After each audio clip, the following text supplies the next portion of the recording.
அது எப்படி அவசரமா யார் கோர்ட்டுக்கு போனது? கோர்ட்டுக்கு போனது இது தாவேக்கா. ரூலிங் பார்ட்டி போகல. ரூலிங் பார்ட்டி பண்ண தவறு என்னன்னா, அது ஈவன் ஜஸ்டிஸ் செந்தில்குமார் அவர் கூட சொல்லியிருக்காரு, அழகாவே சொல்லியிருக்காரு. இந்த மாதிரி வந்து ஸ்டேட் கவர்மெண்ட் ஹஸ் ஃபெயில்டு, அவர் மேலே வந்து எஃப்ஐஆர் போடாமல் இருக்கிறது தவறுன்னு சொல்லி.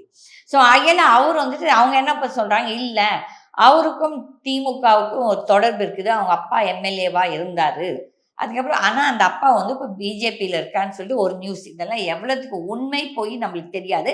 If it is true then we are saying the same thing. ஓகேங்களா? அப்போ வந்துட்டு அவர் வந்து அப்படியே சொல்லியிருந்தாலும் அவர் பேசுனதுல தவறு கிடையாது.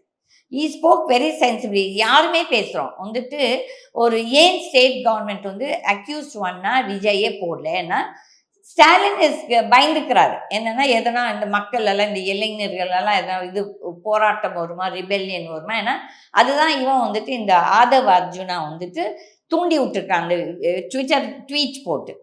அவன் உடனே அதை எடுத்துட்டான். அப்போ உன்னோட எண்ணம் என்ன? மக்களை தூண்டணும்னு சொல்லிட்டு அதெல்லாம் விடுங்க. ஒரு துயரம் நடந்திருக்குது, அது நீங்கள் செஞ்சீங்களோ நாங்கள் செஞ்சீங்களோ, அது வந்து let the police, the government, state missionary plus supreme court எல்லாரும் பார்க்கட்டும். that is their problem. ஆனா உனக்கு வந்து ஒரு ரெஸ்பான்சிபிலிட்டி இருக்குது. உனக்கு வந்து ஒரு அங்க நீ வந்து அதை விட்டுட்டு ஓடி போயிட்ட பாரு.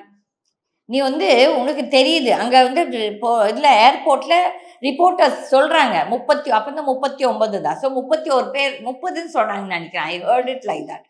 30 பேர் இறந்துட்டாங்களே சார் சொன்னா, ஹீஸ் நாட் இவன் அந்த ஒரு ஐயோ நம்ம மேல ஒரு பிரச்சனை ஆயிருக்குது, ஒரு இந்த கூட்டம் சேர்ந்ததால இந்த பிரச்சனைகள் ஆயிருக்குதுன்னு சொல்லிட்டு அந்த ஒரு மனிதாபிமானம் கிடையாது, ஒரு கில்ட் ஃபீலிங் கிடையாது. இல்லை மேம், ஆதவர்ஜுனா அவர்கள் அதுக்கு ஒரு தெளிவான விளக்கம் கொடுத்துருக்கிறாரு. என்னன்னா, நாங்க அங்க வரோம், அங்க நிக்கிறோம்னு சொன்னதுக்கு போலீஸ் எங்களுக்கு அதுக்கான அனுமதி கொடுக்கல, எங்களை அந்த இடத்துக்கு வரவிடல, நீங்க வந்தீங்கன்னா பிரச்சனை அதிகமாகும் அப்படின்னு சொல்லி போலீஸ் உங்களை